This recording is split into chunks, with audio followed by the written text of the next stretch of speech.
easy.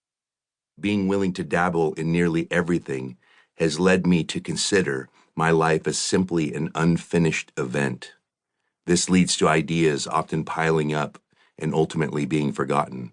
However, the ideas and interests that do make it out of my mind into the real world, as my wife calls it, are romanced with such passion that I become convinced everyone should be as enthusiastic as I am about the object of my affection, at least until I'm not. For much like Don Juan, once the romance is over, each passion is soon discarded for a new lover. So let me just say, the quirkiness of my temperament has made bringing this book to completion more than a little challenging. I have faced an obsessiveness in choosing the right word, the right sentence, the right thought, driven by a desire to honor Jesus and represent him in my orthodoxy well. I have agonized over the mining of my own broken history, my desire to merge grace and candor without my mess somehow obstructing the view of his healing. All of this has led to the near destruction of my keyboard's delete key, as things have been written, erased, and rewritten ad nauseum. The desire to jump ship has come more than I care to admit. While dealing with the stress of writing deadlines for which, like meetings, I am never on time, I have also been leading a church in Portland, Oregon, and the combination has counterintuitively led me to complete 2 unreleased albums and pick up tattooing and boxing as coping mechanisms. I've probably given my editor an ulcer. I do love you, Paul, and I am sorry. And my wife, Darcy, you are my gypsy queen. A headache.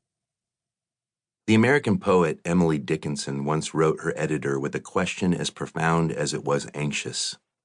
Mr. Higginson, are you too deeply occupied to say if my verse is alive? The mind is so near itself, it cannot see distinctly, and I have none to ask. Should you think it breathed? And had you the leisure to tell me, I should feel quick gratitude. In attempting to merge literary memoir and theological reflection, I have been haunted by that same question. I, like Emily, am too close to what is written to know if the words breathe, and must rely on those around me who have spoken into this book. Since memoir and theology can react like oil and water, my way forward is fourfold. First, I center on the cross of Christ, just as in life. Second, I frame the book on the 7 words Jesus spoke from the cross. Third, I use memoir, or fragments, as I call them. This was the most difficult to incorporate.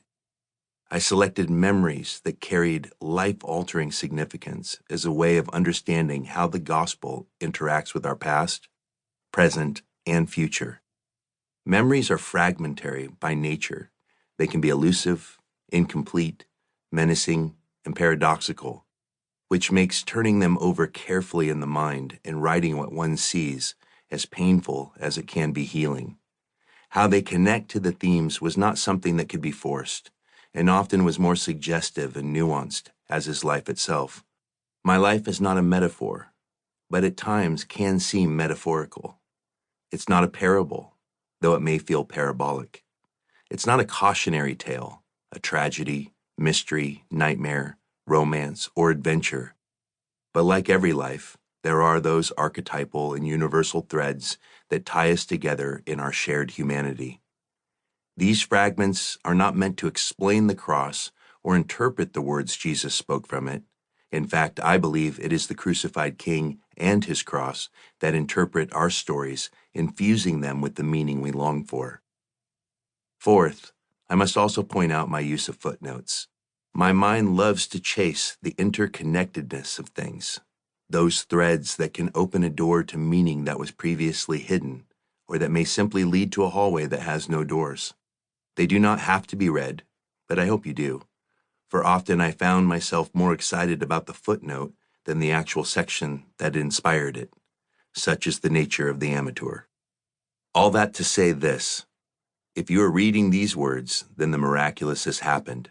The book is done. I am likely breathing again.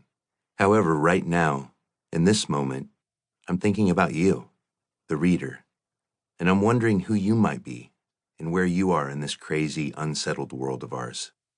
Even if this is as far as you read.